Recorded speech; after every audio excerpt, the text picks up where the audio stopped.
Although the Friedman test, which is the non-parametric alternative of ANOVA for repeated measures, we do not require the assumption of normality, but still there are certain assumptions that we would have to check while we are comparing the repeated measures.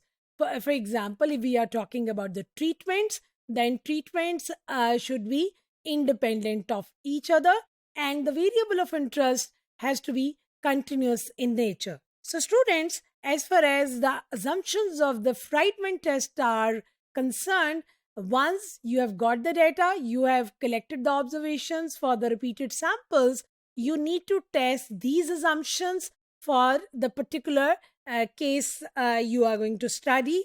The first assumption you need to check is that the variable of interest has to be continuous. That means the variable being taken on a scale of at least interval or ratio.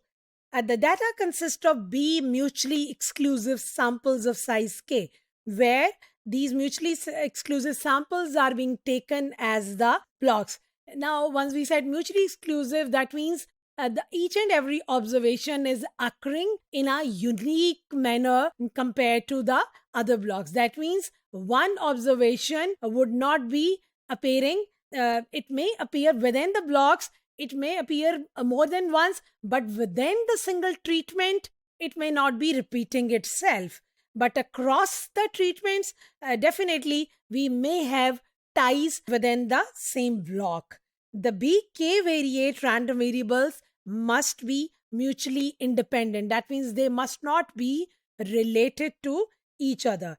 And there is no interaction as far as the blocks and treatments are concerned. They must be independent of each other, whereas the observations within each block, they may be ranked in certain order of magnitude, that is from smallest to the largest or from largest to the smallest. Once these assumptions are met with the groups you are going to compare, then you can follow the Friedman test. Now, students, let me explain the procedure for the Friedman test. The first step you need to consider is the pair of hypotheses you would have to design. Under H0, we are going to consider that medians of all the K treatments of the groups, they are identical. Whereas under H1, we are considering that at least one equality is being violated. The second step is to decide upon alpha, that is the level of significance. Under step 3, which is the test statistic, we are going to follow it using W, either or chi-square. So students, Friedman test follows the chi-square distribution and the formula is being given under A.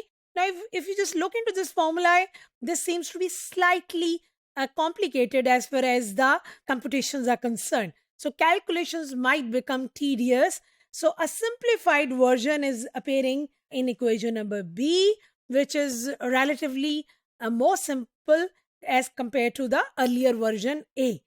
Now, students, then W is being calculated, which is slightly different version of chi-square, where 12 summation Rj square minus 3b square k into k plus 1 square divided by b square into k square minus 1, where W is equal to chi-square over b into k minus 1. So, students, this is the relationship between the W, which is the test statistic under Friedman test, and that of the chi-square. Now, problem with the Friedman test is that some of the critical values that are not available into the table of Kendall's coefficient of concordance. So, students, for small values of B and K, W is being compared with the critical values of Kendall's coefficient of concordance. So, we need to reject H0 if our calculated W would fall under the rejection region. That means it is greater than the W tabulated.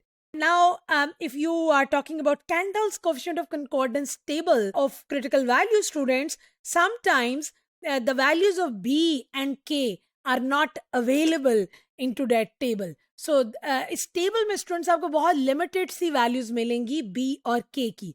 अगर आपकी desired B या K की value is not available into this Kendall's coefficient of concordance table, then we would have to calculate the chi-square value under the calculation part, and we would have to compare that calculated chi-square value with the chi-square tabulated value. That means a critical value under the chi-square table is to be observed for the comparison purpose. So in that case, when B and K are not available in the Kendall's coefficient of concordance table, then you would be calculating the chi-square R using B into K minus 1 into W.